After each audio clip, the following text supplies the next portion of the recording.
வணக்கம் சிஸ்டரி நம்பர்களே, உங்களுக்கு எதிரி தொல்லை அதிகமா இருக்கா?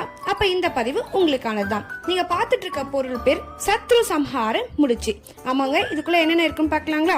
18 முடிச்சு கூட ஒரு மூலிகை எண்ணெய் கொடுத்துருப்பாங்க. இதை எப்படி பயன்படுத்தணும்னு பாத்தீங்க அப்படின்னா 18 வாரத்துக்கு தொடர்ந்து நீங்க பயன்படுத்தணும். செவ்வாய்க்கிழமை மட்டும்தான் நீங்க இதை பயன்படுத்தணும். எத்தனை மணிக்குன்னு பாத்தீங்கன்னா காலைல 5 to 6, இல்லைன்னா ஈவினிங் 5 to 6. இதை விட்டீங்கன்னா ரொம்ப விசேஷம். செவ்வாய் ஓரையில நீங்க இதை பொருத்தலாம். இதை பொறுத்துறீங்க அப்படின்னா உங்களுக்கு சொந்த வாழ்க்கையா இருக்கட்டும், இல்ல பிசினஸ் பண்றீங்கன்னா எதுலயா இருந்தாலும் உங்களுக்கு எதிரிங்களே இருக்க மாட்டாங்க. 18 வாரம் இதை பண்ணிட்டு உங்களோட ரிசல்ட்டை எனக்கு ஷேர் பண்ணுங்க. இதை எப்படி யூஸ் பண்ணணும்னு பாத்தீங்கன்னா, நான் எடுத்துருக்க மாதிரி ஒரு அகல் விளக்கு மட்டும் தான் எடுக்கணும். அப்புறம் இந்த முடிச்சு எடுத்து இந்த மாதிரி டிப் பண்ணி இதுல வச்சு பொறுத்திடுங்க. அவ்வளவுதான், சிம்பிள். சோ இந்த பொருள் பத்தி டீடைல்ஸ் இன்னும் வேணா நம்பர் ஸ்கிரீன்ல ஷேர் பண்றேன், கால் பண்ணி கேட்டுக்கோங்க. இன்னும் நம்ம சிஸ்டரியை சப்ஸ்கிரைப் பண்ணாம இருக்கீங்கன்னா மறக்காம சப்ஸ்கிரைப் பண்ணிக்கோங்க. கீப் வாட்சிங். தேங்க்யூ.